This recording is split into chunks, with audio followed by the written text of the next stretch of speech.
What's up guys, welcome back to Deck Tech for Decks, and today we are doing a deck tech on Magnus the Red. Yes, I've already done a budget build on this one, but honestly, if we take the budget away, and I got a lot of people asking, hey man, really I'd like to see this deck without a budget, so we're definitely going to do it. Additionally guys, no budget will let us play with those newer cards like Urabrask, which is going to be insane in this deck. Now, we kept the game plan relatively the same because it's already a pretty powerful game plan.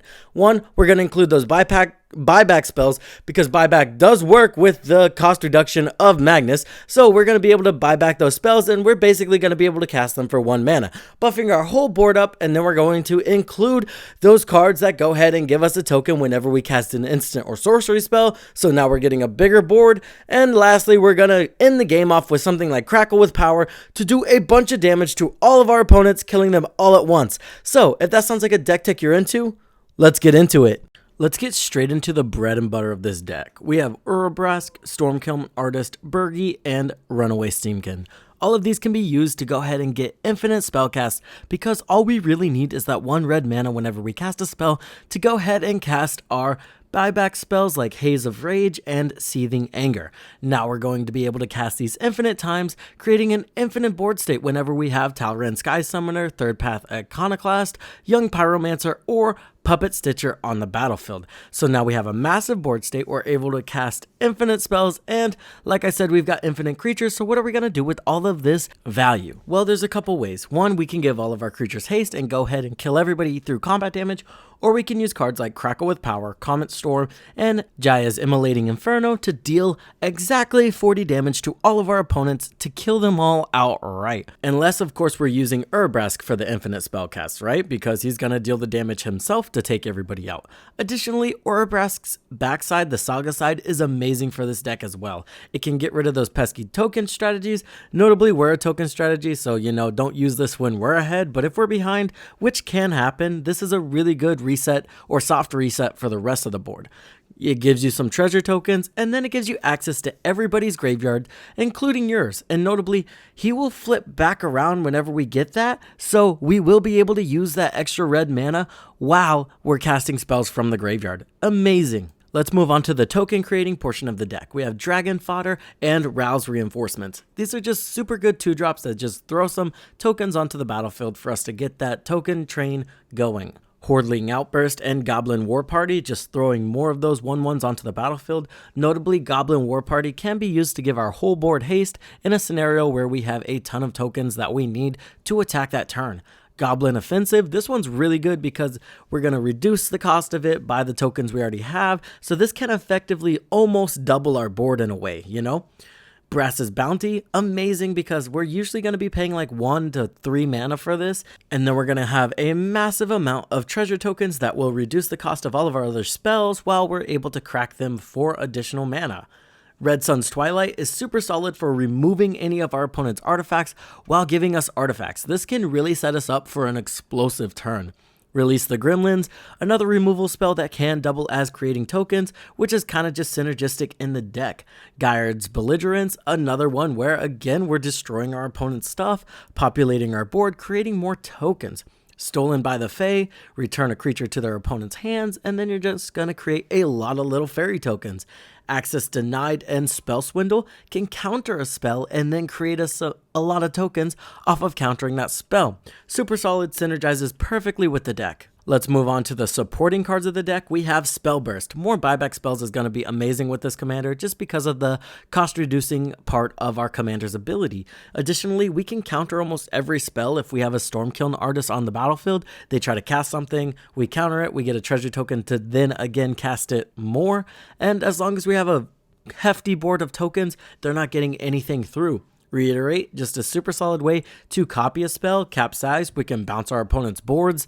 Notably, this one can't go infinite, but do we want it to? This is a nasty card, am I right?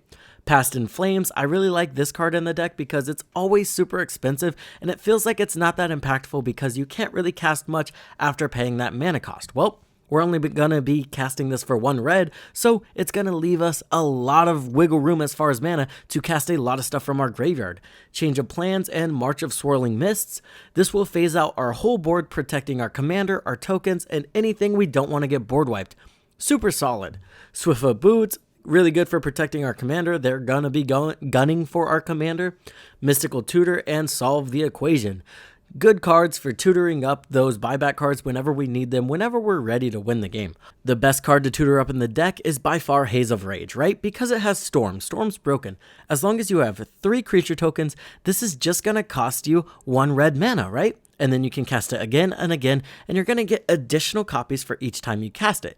Now, if we have a payoff, like something that creates a token whenever we cast an instant or sorcery spell, or something that draws us a card whenever we create an instant or sorcery spell, this card can really churn us through our deck, and this is the card that honestly gets us to the win 9 times out of 10. Super busted, probably the most broken card in the deck. And lastly, we have Lightning Greaves, just for more protection for our commander. Like I said, they will be gunning for us as soon as they realize how absurd this deck is. Moving on to ramp, we have a very simple ramp package with Soul Ring. We've got the Signets, I ran the Talisman, and then we're going to have Fellow Stone with our Wayfarer's Bauble, Primal Amulet. Primal Amulet's going to be super solid in the deck for copying spells and lowering the cost of our spells. And then we have Jessica's Will. Really good for getting 3 off the top and adding mana to our mana pool to have a crazy turn. Let's get into our card advantage. I went mostly with X spells because X spells are just going to be a super solid way to draw a lot of cards without spending very much mana. Silver Sanctuary, Pull from Tomorrow, Stroke of Genius, Mind Spring, Finale of Revelation, Thassa's Intervention. Notably, Thassa's Intervention can be used to counter spells as well, so it's very flexible. Drown in Dreams, we can also use this to, make an opponent mill out while drawing out. It's pretty awesome. If we can cast this for like 30 and make them mill 30 cards and draw 30 cards, that might end them if we're late enough in the game. Archmage Meritus, now we're going to draw a card every time we cast an instant or sorcery spell.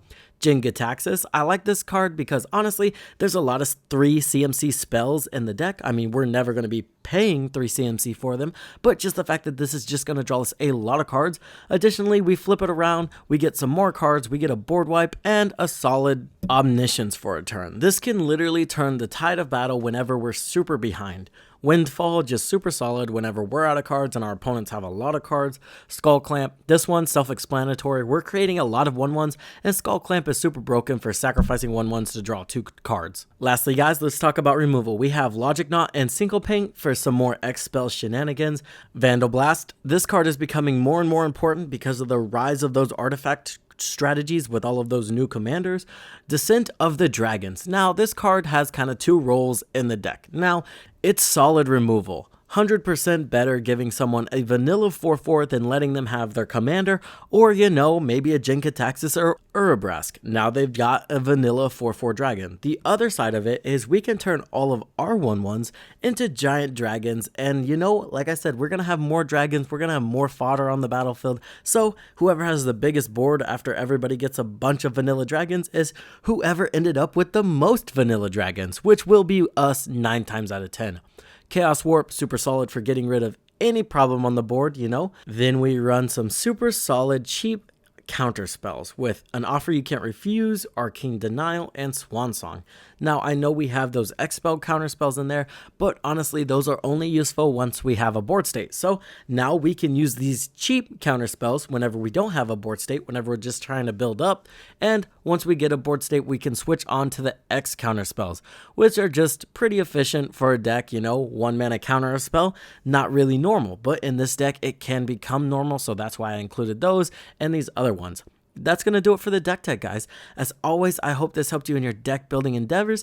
Let me know if you want to see more of these budget upgrades. This is the only one I've done where I've taken a budget build and then thrown like $100 to $150 at it to really see what we can turn it into. So I'm really curious on your guys' thoughts, if you'd like more of these, or if you're just cool with the budget build. And yeah, that's going to do it.